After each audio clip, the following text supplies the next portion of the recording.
Okay, nice to have you with us on a busy afternoon as we talked about what's going on as far as the world of sports is concerned on a Thursday. Good to have you aboard, folks, on the great Sirius XM 82. I'll take you right up until through your afternoon.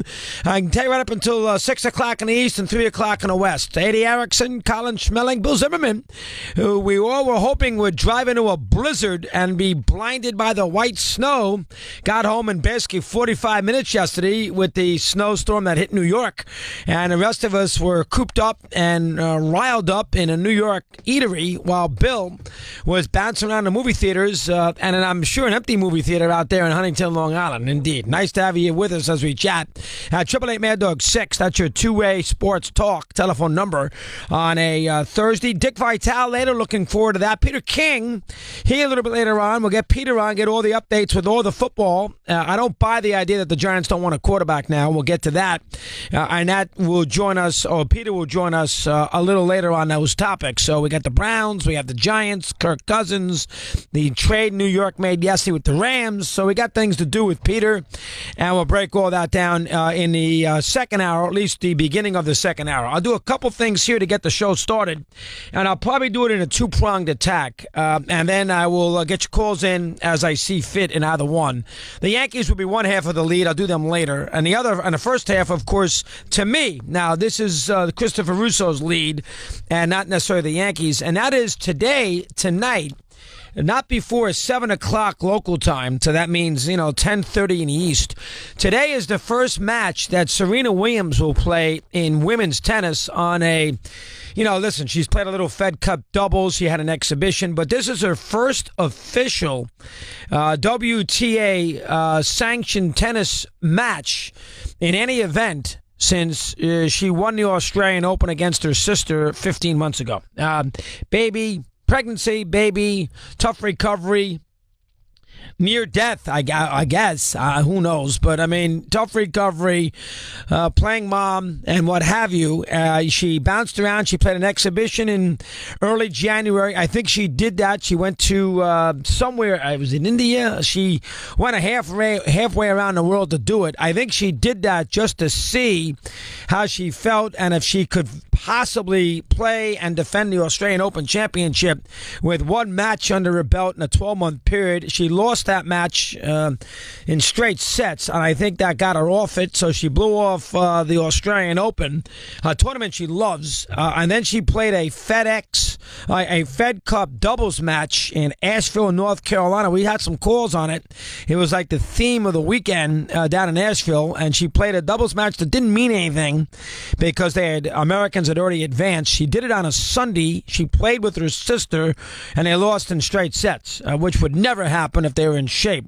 And then she hasn't done anything since. And then tonight that you play out there at Indian Wells, which is a very good event. A lot of people think, I don't know if I put it that high, but a lot of people think it's the next major after the Big Four. That, maybe it's right up there with, say, the other big tournaments, the 1,000-point events that are dotted. There's 9 of them that are dotted around the calendar. I don't know if I go that high, but I will say that it draws a great field. I'll say that on both sides.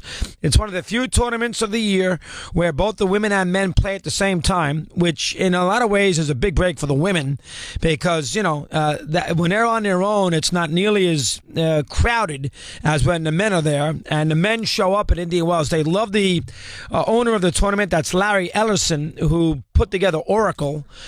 So they love it. And it's Palm Springs, California. It's good weather. It's low key. They got plenty of golf for them to hang out, take the family. It is an event that is beloved by the players. So, everybody is there on the women's side, not so much on the men's. Federer is there, but no Nadal and no Djokovic. Djokovic is still hurt elbow. Nadal tried to play in Acapulco off bailing out on Australia, and he can't give it a go. So it is essentially just Federer on the men's side. Cilic is the 2 seed. And it's a 10-day event. Federer will play his first match in a couple days. It's a weird event. It's not 2 weeks, but it's not a week. It's sort of in between. But believe it or not, all the drama, which is rare, is really on the ladies' side because Halep is there, Wozniacki is there, Kerber is there, Azarenka is recovered and returned after she's had this custody battle, and Serena. And, this is fascinating with Serena because would it surprise anybody if Serena had come back and had a great Australian Open after not playing for a year? It wouldn't have surprised me, that's for sure.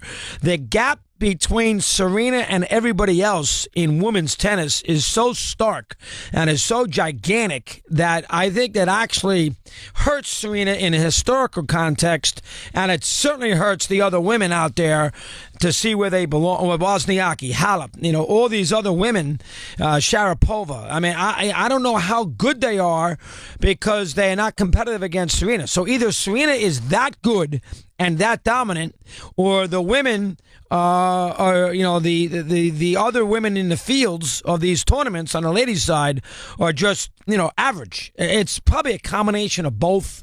But that is a dilemma that women's tennis has. It's almost like not a tournament unless Serena's playing in it because she's so much better than everybody else and she never loses. So she's going to return today. She's not seeded in this event.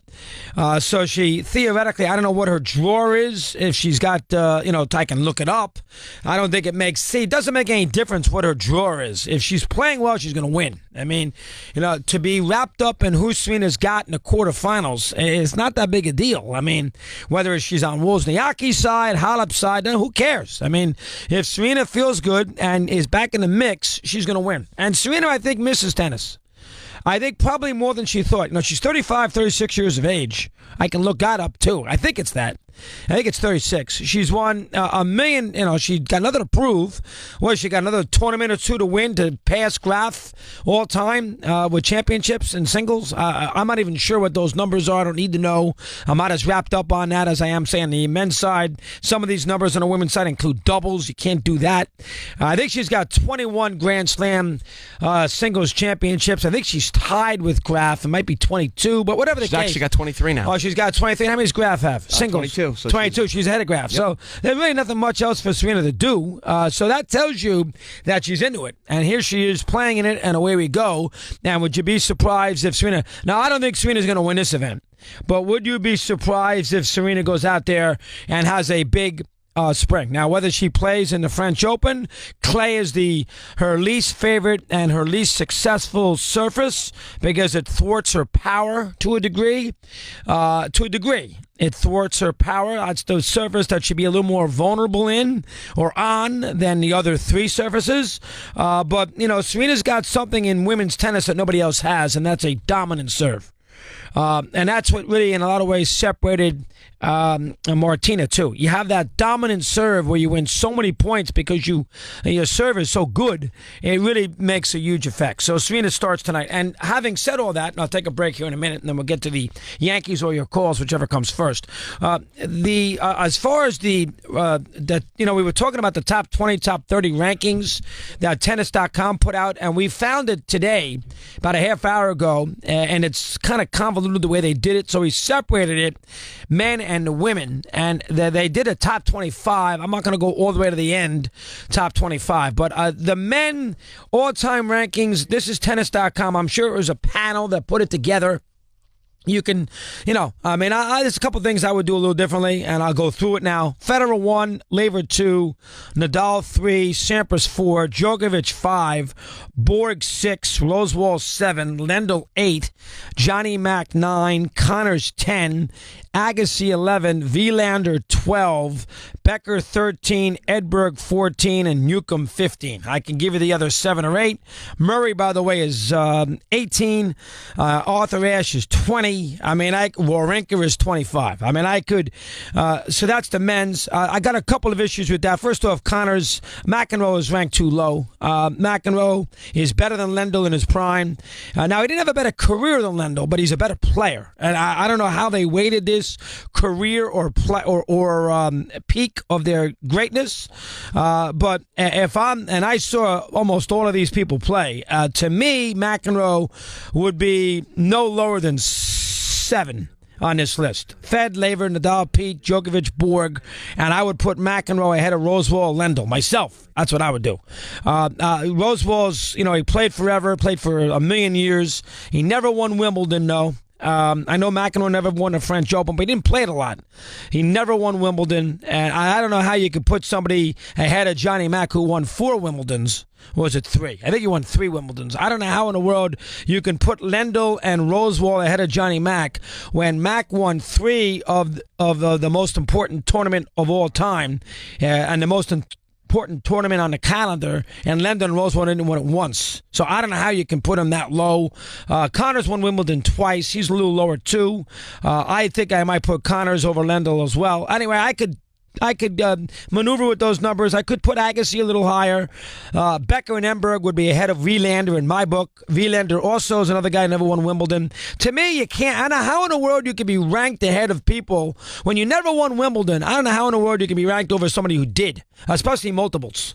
I mean, Becker won Wimbledon 3-4 times. 3 times, probably. I mean, Landberg won Wimbledon multiple times. I mean, Newcomb won Wimbledon a couple of times, easy. Wielander never won it. Wielander never got to a semifinal. I mean, I don't know how you put people over those 3 when they didn't win the most prestigious tournament. So I don't like the way they did the middle of the pack. Federer, Nadal, Pete, Djokovic, Borg, the top 6. I probably would put Borg over Djokovic. Djokovic has got more Grand Slams right now than Borg does, but Borg never played Australia. Djokovic has won it 6 times. So I think Borg, bottom line, Borg, dollar for dollar, pound for pound. Not a better career, but in the peak is better than Djokovic. I would put him no worse than 5th, and I put Djokovic 6th. That's quibbling. I probably would put Sampras.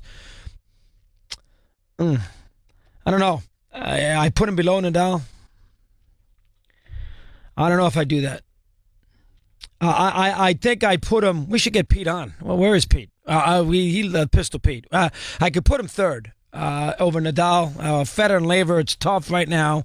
Fed's got so many, got 20. But I don't know if I put Pete 4. The women's side, it's pretty easy. Serena, Graf, Martina, Margaret Court, Everett, Billie Jean King, and Selish are your top 7. They put Venus 8, Anna 9, Yvonne Gugelong 10, Hingis, and then away we go. Sharapova, Sanchez, Vicario, Kleisters, Davenport.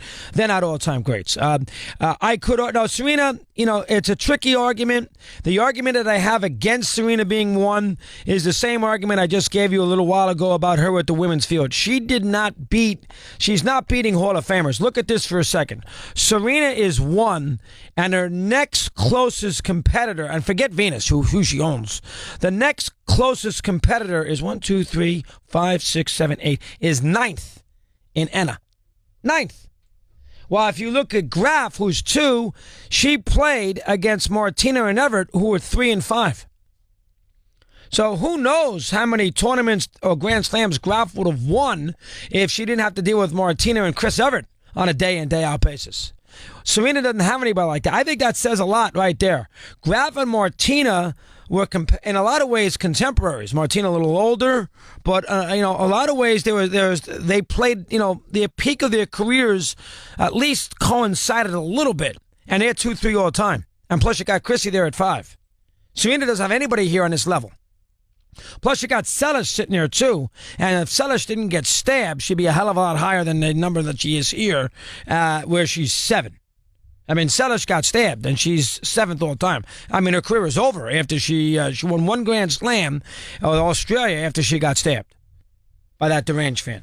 So we can quibble with that today. Bottom line is, Serena's back tonight. Interesting. Here we go. 18 after the hour, we continue. Mad Dog on.